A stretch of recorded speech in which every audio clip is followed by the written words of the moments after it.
Hello, hello. We are back for another episode today. And if you saw the title of this episode and thought, what the hell does that mean? I'm scared. I'm freaked out. My butthole is clenching. What does this mean? That's okay. We're here to normalize it. I have my good friend Shannon Hamaker on with me today to talk about this inner child learning or unlearning, if you will, and what we learned from the mother wounds, the father wounds that we might have had as our younger selves, and how this relates to our sexual lives. And so, a little bit about Shannon before she joins us here is that Shannon is a speaker, a somatic practitioner, and a certified sexual health educator, specializing in inner child work and how early relationships with our mother and father shape sex, intimacy, and emotional safety. She has over 20 years of experience in sexual and mental health and a degree in human development. And she helps people understand and heal inherited patterns that show up in our desires, our boundaries, and our connection. So through trauma-informed somatic practices, Shannon guides individuals to build nervous system resilience, reclaim pleasure, and create intimacy rooted in safety and choice. And Shannon and I, our paths crossed in our journeys with pure romance years ago, and we have stayed connected and stayed friends. And recently, in this last year, we have began working together again. We both coach for the Libido Fairy. Give them a follow on Instagram if you don't already. She has great content. That's our bestie and our boss, Hannah. And yeah, so it's been really cool working with Shannon this past year and learning more, for myself included, around inner child learning and again those mother and father wounds and how those are playing a part in life. So I hope that this episode is helpful for you to listen to. And please reach out again if something from the show landed to you. You can reach out to me, you can reach out to Shannon. Or if you are interested in doing some sex coaching program related, like looking for community to support you and not feel alone in the world in whatever's going on in your sex life, again, reaching out and following the Libido Fairy on Instagram. We both, again, coach for that program, and it is amazing. The transformation that our students see going through this program, working through the inner child learning, the mother learning, the father learning, the traumas, the shame of our past. It is super, super powerful. So, all right, I'm gonna stop yapping. Let's get Shannon into the room with us. All right. Hi, Shannon. Thank you so much for coming back on the show today. Always, Rachel. I'll always come back. Yes. They always come back. hmm Yeah, I was just, gosh, it seems like it was so long ago when I had Steve and you on the show to talk through the just the healing and whatnot that you guys did. And so this feels like a really good follow-up also to that episode. So if listeners haven't listened to that episode yet, I think that is a great one to check out. And you can go to the link in the bio, search Shannon, and that episode will come up as well as this one. Yeah, it really is a perfect segue because that work that we did through inner child work and reparenting played such a major role in how we reconnected and what our life looks like now. So I love that we're coming back to this topic. Yeah. And you, to me, you're like the inner child, mother, father learning guru because you're constantly like in our coaching space, like bringing that up and bringing that to our attention, and then now getting to teach our students about it as well has been amazing. And then seeing just the aha moments that they've had through it. I think this work is, yeah, really important, and I'm happy to have it as a show now, episode today rather, and shed some light on it. So I'm curious, hmm like right, there's many paths that we get to go down through, like in our healing journey. So what for you first led you to the inner child work, and then why did you continue on with that as part of your teachings? Well, I was a huge believer in mental work, mindset work and think positive. And it turns out I was doing a lot of bypassing and a lot of trying to logic my way out of things. And what I didn't realize were the patterns that I was bringing into relationship and in my life and how they created this story or this narrative that I was living out. And I didn't realize how powerful it was in connection with my husband, who had his own story and his own patterns that he was bringing into the relationship. And it wasn't until, we started really looking at, okay, what else is there besides communication tools and the basic mindset work that can help us get to a deeper level of connection? And sure, there's like Tantra and, lots of wonderful tools, but we didn't have the foundation of connecting to ourselves to really be able to connect deeply on that level together. So when we started doing this inner child work, for me, it really helped me take responsibility of how I was showing up and not putting mom and dad on trial, but really looking at what is it that I learned that I'm taking on as a truth that doesn't really serve me anymore. Mhm. And how can I let my nervous system in on that Mhm. practice? Because our nervous system is kind of the inner child that lives within us. We don't have like an actual child that lives in our body, but our nervous system holds a lot of the learning that the version of us learned up until about 10 that really took on these truths. So Mhm. I got curious with that, and it was very empowering to know that I could take responsibility and I wasn't a victim. I kept trying to get others to fix me or do the thing that I wanted them to do.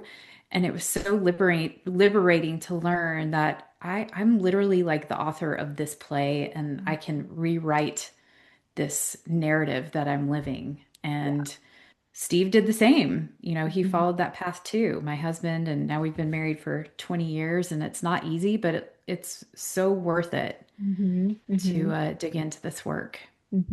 Yeah. And yeah, essentially like sharing your life stories, like the good, the bad, all the messy middle, like with each other, Mhm. and to be able to hold each other through that and still be there for one another despite what happened, right? I think that that is, Mhm.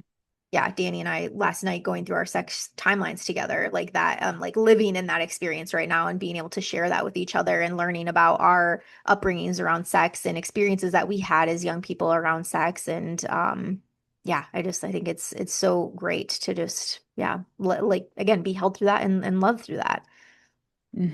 Yeah, and when you have this idea of instead of like, what's wrong with you? Hmm. What happened to you? I wonder what happened to you. And I will picture my husband, who's now 55, Hmm. and I'll picture him as a child because sometimes it's not that he's intentionally trying to act like a child. It's there's something that he's operating from out of fear that kept him safe as a child Hmm. that now I get to meet him in this compassion because I do the same. Hmm. I have my ways of showing up as a child who's scared and feels like I need to protect myself and behave a certain way.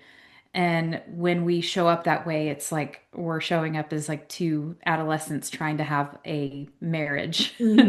And that Hmm. just doesn't work out very well. Yeah. Yeah. Or like an adult conversation. It's like, let's heal some of these things first so that we can show up as the adult selves that we want to. Mm-hmm. How Yeah. can you tell us like how these early emotional experiences sort of like quietly shape our adult relationships and even our sexual selves? Yeah, yeah. So let's talk about the parts that the parents play. I think I already shared that the inner child it's often a metaphor for our emotions and our nervous system. Mhm. So when we are operating out of a place of safety and we're grounded and we can communicate our needs, that is from a place of security and comfort and adult-like, conversation and communication with your partner. Mhm. But when we find ourselves in reaction from a place of fear, that's what turns our nervous system on to say, wait, this person may be a threat. And they're not. But we learned a lot of ways to stay safe as a kid. We learned several different ways, and there's some patterns that kind of help show what that might look like. So for my husband, I'm sure you've had, I think you've had people have talked about the attachment theory on here, Mhm. right? Attachment theory. So my husband was more avoidant. So if there was confrontation, he would avoid. If he was in overwhelm, he would almost leave his body, like kind of check out. He Mhm. would be there, but he would internally feel like, ooh, this energy is too much. It's like too much in my system. I'm just going to leave and check out and just agree. And what felt like I thought he was supportive, but he was really just going along to get along. So I didn't get the full autonomy, sovereign version of Steve weighing in on things. And it made sense why, based on the patterns that he learned as a kid. He Mhm. lived with two sisters, a very authoritative dad who was in the military. So there was a lot of demands and energy and chaos, and so he learned to just kind of check out and just go along to get along. And if you asked his parents would say, "Oh, he was the best kid. He was so easy." And Mm-hmm. it's because he just went along to get along. So he didn't really have an internal compass of what felt true for him and what went into decision making. He just defaulted. Mm-hmm. So that fit really well with the narrative that I was coming from, where my mom was kind of, as people say, wore the pants in the family. And she is a wonderful mom. I learned a lot of amazing things from her, but also learned a lot of things that aren't necessarily supportive for the relationship that I have from my dad. So I learned by watching mom that you have to do everything. She Mm-hmm. was the first wave feminist who was like, watch me. I'm going to kick ass at real estate, be this entrepreneur mom who's putting casseroles in the oven and going to jazzercise, and also begrudgingly and holding this tight resentment of I have to do it all to prove it Mm-hmm. was kind of the narrative. So that's what I was bringing into the relationship. And I had this anxious attachment that would meet Steve in his avoidant attachment.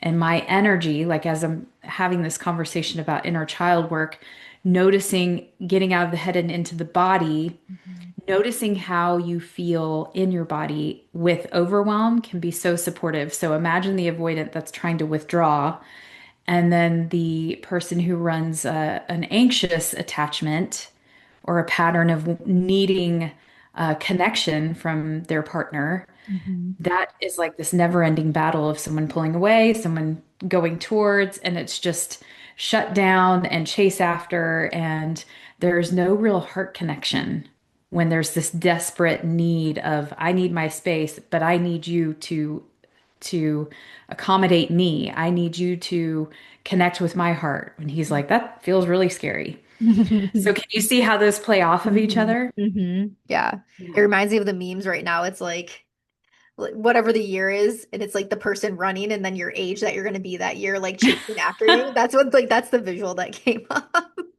Like, Yeah, it's so like 38 true. is chasing after him. Yes. Yeah, and that's, it's like sometimes we confuse conflict with threat. Mm-hmm. So when we go into that conflict, there's a part of us that can really recognize in this space. So let's say you and Danny are having just a conversation about something, and then there's a disagreement on how something should be approached. Mm-hmm. And we can either come from a place of emotional truth where we're grounded in what feels true and what feels regulated and what feels honest, Mm-hmm. or we can go into a survival reaction. And there's a difference between the two. And, the survival reaction can look like that shutting down or leaving, like Steve did. Mm-hmm. Or some people get very defensive, Mm-hmm. and defense is like the first step of war. And overgiving or trying to fix and having this energy of, I'm not okay if you're not okay. Yeah. Yeah. And so noticing the difference of the energy in a conversation or a disagreement or conflict with your partner, where you come from a regulated state of emotional truth, where you notice like a sensation that comes up in your body, and you're like, oh, I feel this like tightness in my belly. And just saying it out loud can help kind of soften the intensity and help you feel a little more regulated. And you can ask for space from an emotional truth and saying, I'm overwhelmed and I just need like 15 minutes, or this matters and I really want to stay present. So I love you. I'm going to be back. I Mm-hmm. just need to take a walk. Yeah. And reminding yourself too that emotional truth doesn't need to convince. So if you feel your energy leaning in to like get the validation from your partner, just honoring your need for a little space and to help feel regulated can be such a supportive place to be. Mm-hmm. Yeah, thinking Yeah. through like the avoidant attachment, I think that's a common one in relationships too. Mhm. It's like for the anxious. I'm sorry, the avoidant anxious is what I meant to say there. I think for the anxious, it's like, okay, instead of needing that other person, like helping us get safe in our own system, and it's like, okay, this emotion that I'm having, like I can support myself through it. Same thing for the avoidant, but the avoidant is avoiding feeling that they're running away, and it's the same thing. It's like, let me come back to it, still be with self, still have that time to process, but actually lean into the emotion. And so Hmm. I think that's the work that we do, right? Like helping people do that, helping them see like you have all of the tools that you need within you, and we're showing you the way. We're giving you that permission to go there. Hmm. Yeah, I love helping people in-source instead of outsource. Hmm. You know, if there's anything about our program that I love and the work that we do, it's I want people to be able to feel autonomous and sovereign and like they have a curiosity to continue to learn who they are, but they don't feel like they need to be fixed. Yeah. Like they leave us having the tools to regulate their nervous system and make the best decisions for themselves. Hmm. And noticing when those patterns that you learned from mom or dad pop up and like kind of almost imagining the version of you, you know, from 5 to 10. I imagine little Shannon from a picture that I have. Hmm. And it's like, I see you, I feel you, I've got you, Yeah. reminding yourself that you're safe to be here Hmm. and that you've got this. Hmm. Hmm. Yeah, that can be kind of a fun little image. Another fun thing I like to do is just have imagine um, an ocean with a bunch of waves, and the little version of me is swimming and just getting overwhelmed with the emotions of the ocean, like imagining that waves are emotions. Yeah. And so I imagine myself like pulling up on a surfboard and being like, Hmm. it's okay. We Hmm. can ride this wave of emotion. It only Hmm. takes 90 seconds to let an emotion move through us based Hmm. on some research at Harvard, I believe it was. Yeah. And being able to do that is just like proving yourself that you have that self-trust and self-confidence, Yeah. self-esteem. And you know, that's mother learning right there. That's what we Hmm. learn from mom. So if you watched mom help everybody else but didn't really take care of herself, how does that play out in your life? And how does that play out in your connection to yourself and your ability to be present and sexual and sensual and enjoy the intimacy that you have Hmm. Hmm. at your disposal? Yeah. Yeah, Yeah. I'd love to hone in more on the mother versus the father learning, specifically in the space of sexuality. And I think one thing that plays present for me in my mother learning was relationship to body specifically. Like what body was supposed to look like, what was hot, what was acceptable. Um, I think another thing, my mom was in a lot of relationships as I was growing up, and learning that piece of right, once you're done, it's on to the next once, and also needing the man to support you, not being able to be on your own self-sufficient. um Mhm. so yeah, that's interesting. Again, just going through my sexual history timeline this week as an exercise, and just seeing how that also translated into my life. And Mhm. right now in obviously long-term partnership, and plan to stay in this long-term partnership, it's interesting to do the healing work of that while in partnership. Mhm. Yeah. Yeah, you almost have to take a break.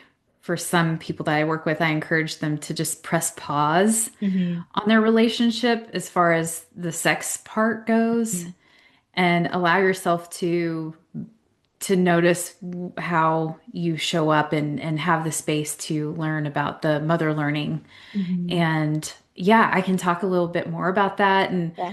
again, noticing that it's mother learning, not wounding. Yeah. I really love the language of that. I'm a big language person because if it's wounding, it kind of paints us as a victim. And while we're not always responsible for what happened to us, we are here and that's what happened to us. And there's a level of acceptance and self-responsibility that we get to take and learning how to take care of ourselves, Mhm. despite the many challenging things. I mean, the stories that we hear and the learning that a lot of women have coming into the coaching that we do, it's just incredible the how resilient and how powerful Mm-hmm. that they are, despite feeling like they're broken and there's something wrong with them because they feel like they're missing their libido somewhere. They have to find it. So that being Mm-hmm. said, for mother learning, yeah, thinking, reflect, and those of you that are listening, reflect on what you learned from mom. Reflect on how she talked about food, if she talked about food, how she viewed her body. Did she need the validation from others? Did she feel like she was carrying shame or guilt around her body? And these are all things that you felt, saw, or heard. Okay. So sometimes we feel things without things being said. You know, energy, we have the ability to feel the energy of a room. When you walk in a room and it feels lighter and brighter, it Mm-hmm. has an effect on you. Also, the opposite can be true. So, what did you notice that mom felt like? Did she feel withdrawn? How did she engage with your dad or stepdad, or maybe she didn't have any partners after having you? Mm-hmm. So just being able to see those learnings from mom and how they translate into your life, because oftentimes there's secret little ways that they show up. They can be our blind spots that we don't even notice. Mm-hmm. And one of the ways that I uncovered some was inviting my husband to share, hey, when I do something that doesn't feel safe or is annoying or irritating, will you just point it out to me? Because now remember, he was the type that wouldn't say anything. He would go along to get along. So you may have a partner that's like openly sharing. So, the patterns run differently. But for him, he shared one time I was saying something and it was kind of snarky and the way that I said it. And he was like, "Oh, do you remember you told me to tell you when something came up for me that face that you just made? It makes me feel like I don't know what I'm doing." Mm-hmm. And I don't like it. And I was like, whoa, that's totally something my mom did to my Mm-hmm. dad. And it was this like, you know, mom knows best. Men don't know what they're doing. Now they've been married for 40 plus 50 years now, Mm-hmm. 51 years. And they have done a lot of work around themselves. And I think we all know that just because some couples are together for 50 years doesn't necessarily mean that they've had a happy relationship. So, yeah, just getting curious with what messages you learned. Now, there are some that might have taken that mother learning of men don't know anything and saw how dad was treated, and they may translate it in their world of, I'm going to celebrate the heck out of the man, out of the person in my relationship, out of the my partner in the relationship, because I don't want to treat my dad the way my mom treated my dad. Mm-hmm. And they may take that pendulum swing way over to the other side where they overgive or undershare or let the man kind of guide the relationship without having collaboration. They may be the go along to get along Mm-hmm. because we usually take on that truth or we do the opposite. I'll give you one more kind of story about someone I worked with. Her mom didn't ever marry her dad, and she just was pretty chaotic. Didn't know when she was going to show up, didn't really, just kind of had this overall theme of being very selfish. And so she took that and said, I am going to be selfless, like internally. Her learning was, don't be like mom. I'm going to do the opposite. So she overgave with her family, her husband, very codependent, like, let me take care of everything for you. And through the work that we've done, she has put up boundaries. And this was a reflection in her work as well. Overgiving was her middle name. And she got to midlife, and that's where things crack open even more of like, we can't hold all this. Mm-hmm. And she started to learn, oh, I can have boundaries, loving boundaries that create spaces for me to feel rested and nourished while also allowing my kids and my husband to learn to take care of themselves because I trust that they have the capacity to do that. Mm-hmm. Mm-hmm. Yeah, thanks for sharing that one. That one landed pretty good in my system too. And thinking through that was also the messaging that I was getting from my dad. The don't be like your mom. And, Mm. parents were divorced at two. I was raised by my dad. And so dad was the authority. Dad was who I spent the most time with. And yeah, maybe this is a good transition point. We've talked a lot about the mother learning, but maybe we can get into the father learning as well. Hmm. And honestly, there's a lot of work around the mother learning Hmm. before people can really integrate what you learn from father learning because we can't engage in who we are fully if we don't have self-confidence, self-esteem, and self boundaries with self. We don't have integrity with ourself. So really, I'm going to share this, and the caveat is also spend lots of time in the mother learning. Learn Right. more about yourself. There's a lot of things that we can learn mentally because we can have an awareness and acceptance of who we are, but the root of our nervous system and where it learned that pattern is where you get to go back and get curious and replace that. So that means being able to meet your inner child where they learned these things Hmm. in a visualization, a healing seat, and allowing yourself to have the emotions that she didn't get to feel. Hmm. So for some people, they're like, emotions? No, thanks. I'm out. Yeah. Yeah. And we're just Yeah. then before we get into this, just I appreciate you noting that because I think you had shared it with me before that your relationship with your mom is your relationship with yourself, and your relationship with your dad is the relationship that you have with others in the world. Is that accurate?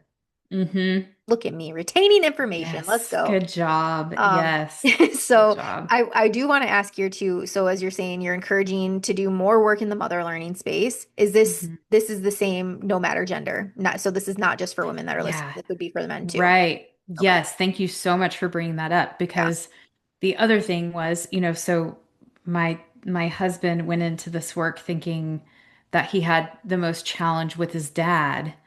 And in reflection, he started to realize, oh, I had a lot of underlying resentment because mom did not stand up for herself. Mm-hmm. So the mother learning, he was like, okay, got it. We self-sacrifice, we meet the needs of others. So it can be confusing because I think a lot of us think we learn based on the gender that we are, how to Hmm. operate in that world. There's Hmm. some truth to that.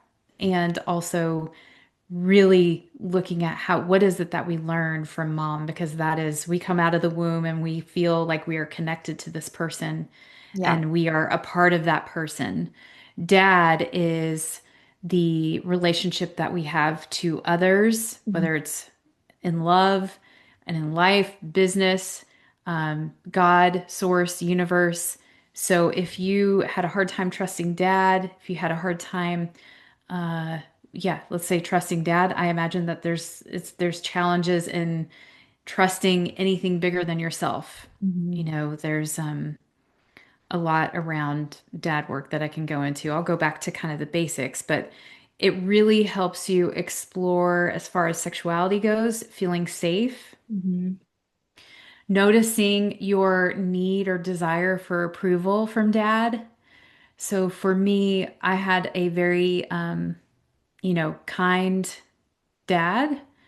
And also, you can imagine if my mom was kind of creating this version of him that didn't know everything and couldn't do all the things. Hmm. There were some parts of me that didn't feel like he was fully present. He would kind of check out. Actually, he would do a lot like what Steve did. He'd Hmm. just kind of go along to get along. And so when my nervous system met Steve's, we marry our unfinished business. So we partner with people that are unfinished business. So when I met Steve, I was like, ooh, I know this. I can play this role. My nervous system was like, this feels safe and exciting and yeah, this feels comfortable. And there's always that new relationship energy that peaks, when we first meet someone. And as it starts to soften and the excitement of the new relationship starts to wear off, those patterns start to show up where Steve is on his computer, kind of checked out. And I'm like, oh, I know what to do. I do the cooking, cleaning, do all the things of the house. I'm moving around. That's exactly what my parents did. Hmm. Only my dad was like paying bills and there were like stacks of paper on the dining room table. Steve is now literally at the dining room table with his laptop. So Mhm. it just felt familiar and like I know the part I play. I play the part of doing everything, Mhm. and you play this part of emotionally disengaged.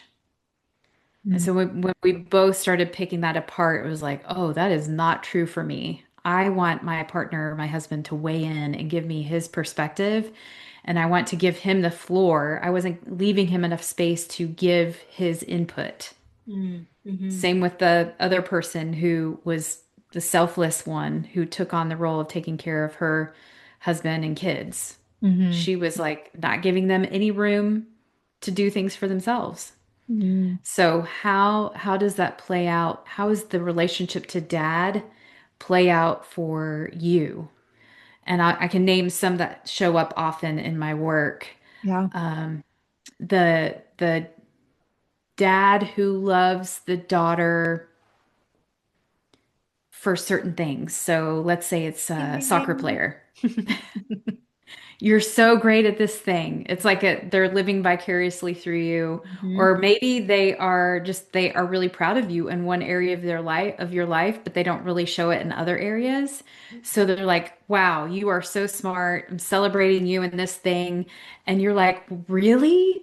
I don't really like this thing, but if you like it and I'm getting this attention, I'm going to keep doing this thing. Mhm. So for some women, or some people, that's going to school for something they don't want to go to school for. You know, Mhm. I just recently worked with a man who his dad commanded everything. This is what you do. You're gifted in this. You're going to go to school to be an architect. And he failed out, but then went back and then used that proof of like, I worked really hard and I finally did it. But now here he is in his 50s and he's like, I actually don't know if I like it. Mhm. Mhm. I'm doing it. Mhm. But is it for me or Mhm. was it for the approval of dad? Mhm. Mhm.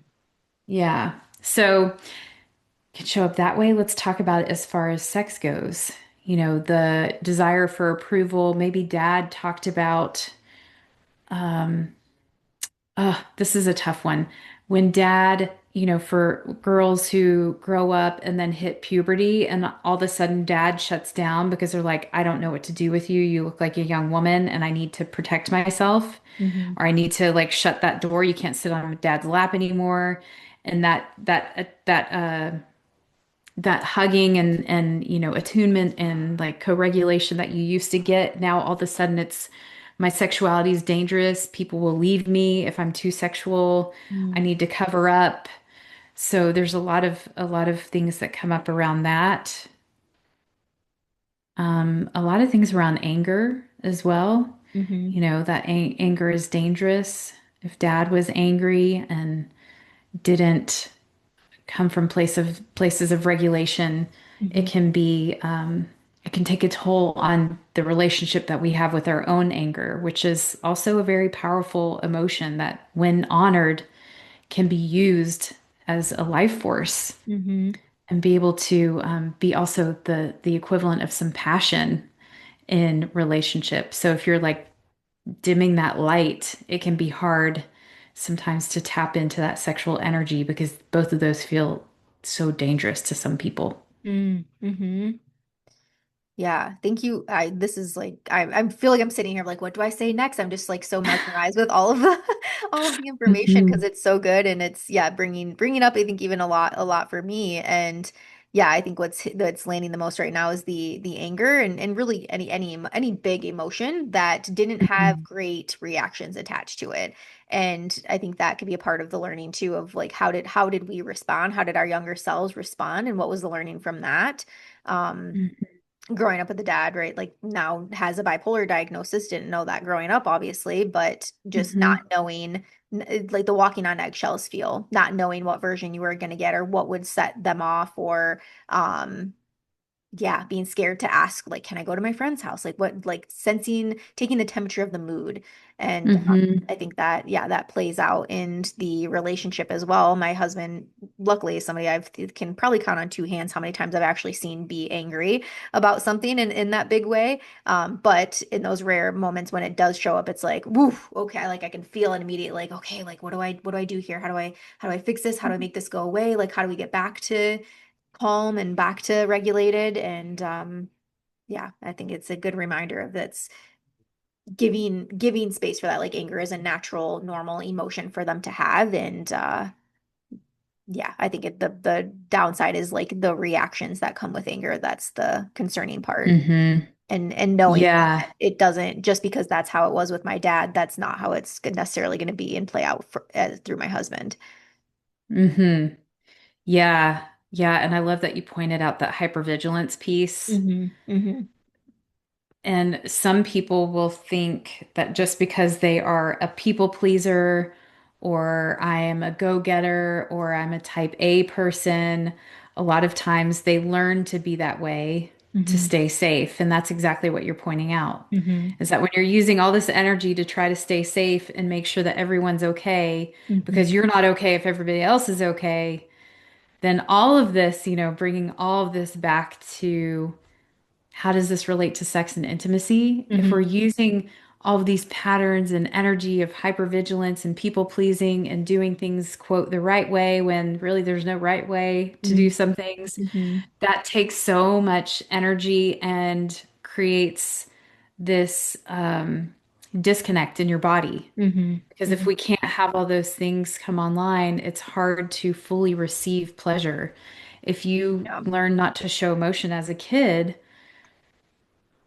and you're expecting to allow yourself to feel full emotion in ecstasy and pleasure, it's very hard to do that when you can't really allow yourself to fully touch on anger. Hmm. So it's really powerful when you start to support the nervous system and notice these patterns from both mom and dad, and in a curious way, Hmm. allowing yourself some space. And there's more podcasts on this. And of course, the work that we do helps individually unravel this ball of like, we get to unlearn all these things if we learn them. Hmm. But being able to notice when, when I work with people, they will often touch those parts of emotion that seem like literal fire, like, oh, I don't know if I can allow myself to be sad or grieve, because the adult version will step in and say, what do you have to be sad about? Just get over it. That happened when you were a kid.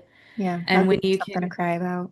yeah, yeah. And when you recognize, oh, I didn't get to learn how to express emotions, and now you can learn what emotional hygiene looks like. It's literally like going to the bathroom. We don't do it all the time. We don't go to the bathroom in front of people unless they're people that we're comfortable with. Like Hmm.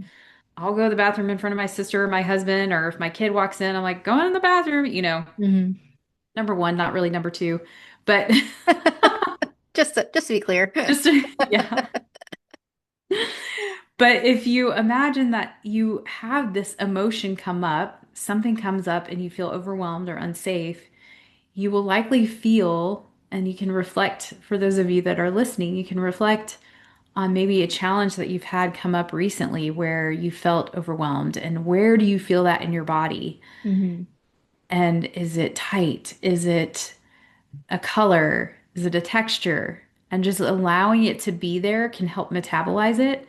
And then seeing if you can identify a time where you felt that way as a child.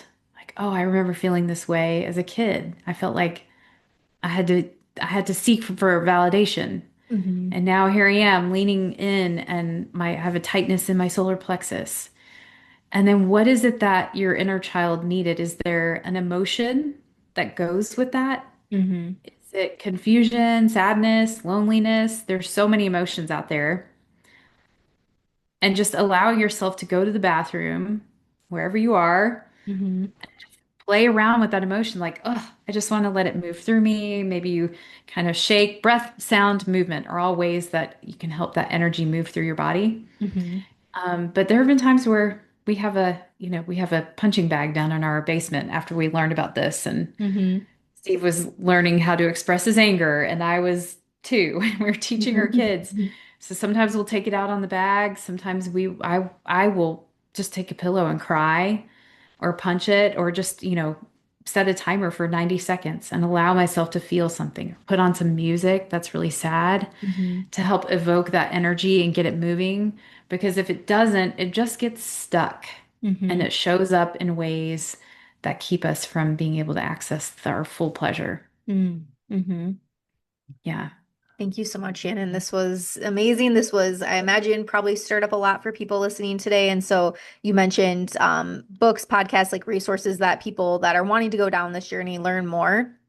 I'd love to hear what you have because when I first learned about this from you, I was like, "Ooh, what else can I find?" And if you type in mother learning on Spotify, it's all like new moms. So here's what to do. And so I'd love to hear what you have as Hmm. resources for us or any recommendations that you Yeah. have for people listening. Yeah, well, I primarily work with women 36 and up who are approaching the perimenopause stage. And so I have two retreats a year that I Mhm. support women in really uncovering, and I work with two other women in that experience. So if you would like to learn more about that, I have one coming up in April. Mhm. And I honestly would suggest my mentor, Anat Perry with Training Camp for the Soul. Mhm. If you go to Spotify and type in Anat Perry, Anat as in Tom, and then Perry, Peri. Mhm. She does a lot of podcasts on mother learning, and there's one that I did with her on the dynamics and relationship. So if you all want to reach out to me Mhm. on my website or on Instagram, it's Shannon Hamaker. I can point you in the right direction. It's SHANNON, HAM as in masturbation, AK as in kinky, ER.com. I love that. I'm going to start saying M as in masturbation, AIM. Yeah, there's so much out there, and just continue to get curious. And if a truth comes up and you feel a ping in your system, like for me, I noticed that when someone would wear something really sexy and they would be dancing online, I'd be like, oh my gosh, how could they do that? How Mm, could they just be out there like that? And it was really this desire for myself to want to be in my desire and to feel embodied. mhm, And it's just an invitation. So everything's an invitation. mhm. Yeah. Yeah. Well, thank you so much, Jan. We'll get all that linked in Hmm. the show notes for people. And thank you for the suggestion on a Knots podcast as well. I think that'll be a great resource too.